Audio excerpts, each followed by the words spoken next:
কি গো শুনছো? হ্যাঁ বলো। কাল টিভিতে কি দেখাচ্ছিল জানো? কি দেখাচ্ছিল গো?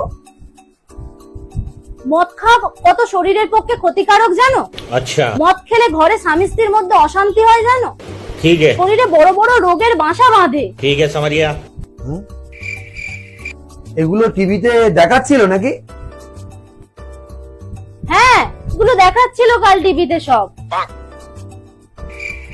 তাহলে আজ থেকে সব বন্ধ। সত্যি আজ থেকে তুমি মদ খাওয়া বন্ধ করে দেবে? টিভি রিচার্জ করা বন্ধ করে দেবো। যত সব।